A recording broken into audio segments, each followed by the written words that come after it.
بسم اللہ الرحمن الرحیم۔ السلام علیکم ناظرین، آج ہم بات کرنے جا رہے ہیں ایک ایسے بابرکت صندوق کی جسے دیکھ کر دلوں میں سکون اتر آتا ہے، جس کے ساتھ اللہ کی خاص رحمت نازل ہوتی تھی۔ یہ کوئی عام صندوق نہیں تھا بلکہ بنی اسرائیل کے لیے ایمان کی نشانی تھا۔ آخر اس صندوق میں کیا تھا؟ کیوں اللہ تعالیٰ نے اسے اپنی طرف سے نشانی قرار دیا؟ اور جب یہ ان سے چھین لیا گیا تو کیا ہوا؟ آئیے جانتے ہیں اس ایمان افروز اور حیرت انگیز واقعے کو۔ یہ شمشاد کی لکڑی کا ایک صندوق تھا جو حضرت آدم علیہ السلام پر نازل ہوا تھا۔ یہ آپ کی آخری زندگی تک آپ کے پاس ہی رہا، پھر بطور میراث یک کے بعد دیگر آپ کی اولاد کو ملتا رہا، یہاں تک کہ یہ حضرت یعقوب علیہ السلام کو ملا اور آپ کے بعد آپ کی اولاد بنی اسرائیل کے قبضے میں رہا۔ اور حضرت موسیٰ علیہ السلام کو مل گیا تو آپ علیہ السلام اس میں تورات شریف اور اپنا خاص سامان رکھنے لگے۔ یہ بڑا ہی مقدس اور بابرکت صندوق تھا۔ بنی اسرائیل جب کفار سے جہاد کرتے تھے اور کفار کے لشکروں کی کثرت اور ان کی شوکت دیکھ کر سہم جاتے اور ان کے سینوں میں دل دھڑکنے لگتے تو وہ اس صندوق کو اپنے آگے رکھ لیتے تھے، تو اس صندوق سے ایسی رحمتوں اور برکتوں کا ظہور ہوتا تھا کہ مجاہدین کے دلوں میں سکون و اطمینان کا سامان پیدا ہو جاتا تھا، اور مجاہدین کے سینوں میں لرزتے ہوئے دل پتھر کی چٹانوں سے زیادہ مضبوط ہو جاتے تھے۔ اور جس قدر صندوق آگے بڑھتا تھا، آسمان سے نصر من اللہ والفتح قریب کی بشارت عظمیٰ نازل ہوا کرتی اور فتح مبین حاصل ہو جایا کرتی تھی۔ بنی اسرائیل میں جب کوئی اختلاف پیدا ہوتا تھا تو لوگ اسی صندوق سے فیصلہ کراتے تھے۔ صندوق سے فیصلہ کی آواز اور فتح کی بشارت سنی جاتی تھی۔ بنی اسرائیل اس صندوق کو اپنے آگے رکھ کر اور اس کو وسیلہ بنا کر دعائیں مانگتے تھے تو ان کی دعائیں مقبول ہوتی تھی اور بلاؤں کی مصیبتیں اور وباؤں کی آفتیں ٹل جایا کرتی تھی۔ الغرض یہ صندوق بنی اسرائیل کے لیے تابوت سکینہ، برکت و رحمت کا خزینہ اور نصرت خداوندی کے نزول کا نہایت مقدس اور بہترین ذریعہ تھا۔ جب بنی اسرائیل طرح طرح کے گناہوں میں ملوث ہو گئے اور ان لوگوں میں معاصی و طغیان اور سرکشی و عصیان کا دورہ ہو گیا تو ان کی بدعمالیوں کی نحوست سے ان پر خدا کا یہ غضب نازل ہو گیا کہ قوم عمالقہ کے کفار نے ایک لشکر جرار کے ساتھ ان لوگوں پر حملہ کر دیا۔ ان کافروں نے بنی اسرائیل کا قتل عام کر کے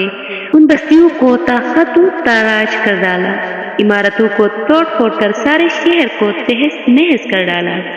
اور اس متبرک صندوق کو بھی اٹھا کر لے گئے۔ اس مقدس تبرک کو نجاستوں کے کوڑے خانہ میں پھینک دیا۔ لیکن اس بے ادبی کا قوم عمالقہ پر یہ وبال پڑا کہ یہ لوگ طرح طرح کی بیماریوں اور بلاؤں کے ہجوم میں جھنجھوڑ دیے گئے۔ چنانچہ قوم عمالقہ کے 5 شہر بالکل برباد و ویران ہو گئے، یہاں تک کہ ان کافروں کو یقین ہو گیا یہ صندوق رحمت کی بے ادبی کا عذاب ہم پر پڑ گیا ہے، تو ان کافروں کی آنکھیں کھل گئی۔ چنانچہ ان لوگوں نے اس مقدس صندوق کو ایک بیل گاڑی پر لاد کر بیلوں کو بنی اسرائیل بستیوں کی طرف ہانک دیا۔ پھر اللہ تعالیٰ نے 4 فرشتوں کو مقرر فرما دیا جو اس مبارک صندوق کو بنی اسرائیل کے نبی حضرت شموئیل علیہ السلام کی خدمت میں لائے۔ اس طرح پھر بنی اسرائیل کی کھوئی ہوئی نعمت دوبارہ ان کو مل گئی، اور یہ صندوق ٹھیک اس وقت حضرت شموئیل علیہ السلام کے پاس پہنچا جبکہ حضرت شموئیل علیہ السلام نے طالوت کو بادشاہ بنا دیا تھا، اور بنی اسرائیل طالوت کی بادشاہی تسلیم کرنے پر تیار نہیں تھے، اور یہی شرط ٹھہری تھی کہ مقدس صندوق آ جائے تو ہم طالوت کی بادشاہی تسلیم کر لیں گے۔ چنانچہ صندوق آ گیا اور بنی اسرائیل طالوت کی بادشاہی پر رضامند ہو گئے۔ تابوت سکینہ میں کیا تھا؟ اس مقدس صندوق میں حضرت موسیٰ علیہ السلام کا عصا اور ان کی مقدس جوتیاں، اور حضرت ہارون علیہ السلام کا امامہ، حضرت سلیمان علیہ السلام کی انگوٹھی، تورات کی تختیوں کے چند ٹکڑے، کچھ منوسلوا، اس کے علاوہ حضرت انبیاء کرام علیہ السلام کی صورتوں کے خلیے وغیرہ سب سامان تھے۔ قرآن مجید میں خداوند قدوس نے سورہ بقرہ میں اس مقدس صندوق کا تذکرہ فرماتے ہوئے ارشاد فرمایا اور ان سے ان کے نبی نے فرمایا، اس کی بادشاہی کی نشانی یہ ہے کہ آئے تمہارے پاس تابوت جس میں تمہارے رب کی طرف سے دلوں کا چین اور کچھ بچی ہوئی چیزیں ہیں، معزز موسیٰ اور معزز ہارون کے ترکشی اٹھاتے لائیں گے۔ بنی اسرائیل کے اس صندوق کے واقعہ سے چند مسائل و فوائد پر روشنی پڑتی ہے جو یاد رکھنے کے قابل ہیں۔ معلوم ہوا کہ بزرگوں کے تبرکات کی خداوند قدوس کے دربار میں بڑی عزت و عظمت ہے اور ان کے ذریعے مخلوق خدا کو بڑے بڑے فیوز و برکات حاصل ہوتے ہیں۔ دیکھ لو، اس صندوق میں حضرت موسیٰ علیہ السلام کی جوتیاں، آپ کا عصا اور حضرت ہارون علیہ السلام کی پگڑی تھی، تو اللہ تعالیٰ کی بارگاہ میں یہ صندوق قدر مقبول اور مکرم و معظم ہو گیا کہ فرشتوں نے اس کو اپنے نورانی کندھوں پر اٹھا کر حضرت شمویل علیہ السلام کے دربار نبوت میں پہنچایا، اور خداوند قدوس نے قرآن مجید میں اس بات کی شہادت دی کہ سکینۃ من ربکم، یعنی اس صندوق میں تمہارے رب کی طرف سے سکینہ یعنی مومنوں کے قلوب کا اطمینان اور ان کی روحوں کی تسکین کا سامان تھا۔ مطلب یہ کہ اس پر رحمت الہی کے انوار و برکات کا نزول اور اس پر رحمتوں کی بارش ہوا کرتی تھی، تو معلوم ہوا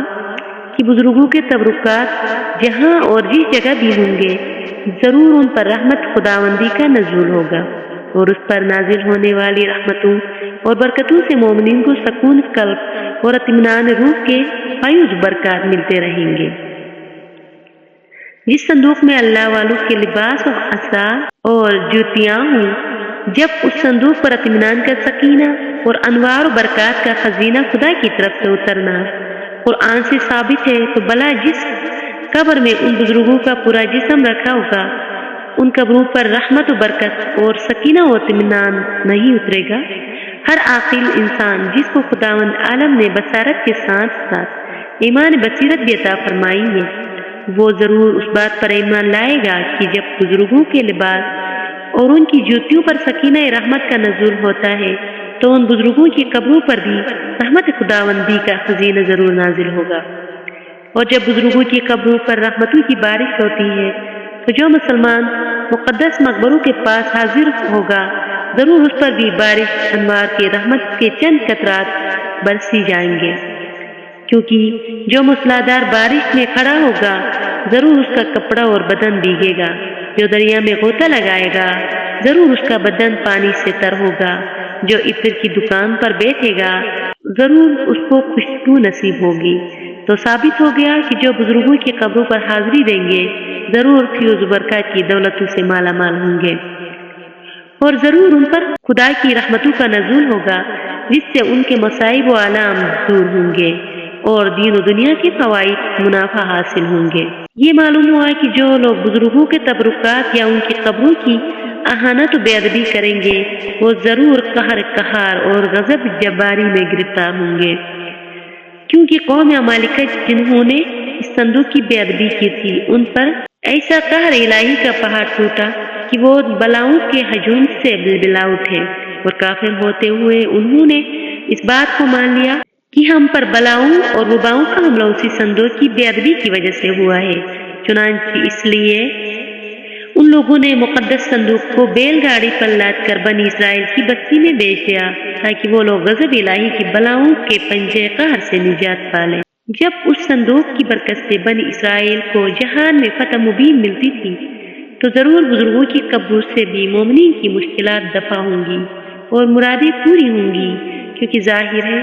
کہ بزرگوں کے لباس سے کہیں زیادہ اثر رحمت بزرگوں کے بدن میں ہوگا۔ اس واقعے سے یہ بھی معلوم ہوا کہ جو قوم سرکشی اور عصیان کے طوفان میں پڑ کر اللہ رسول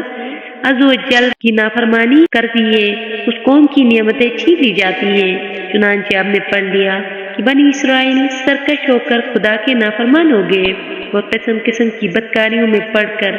گناہوں کا بوجھ ان کے سروں پر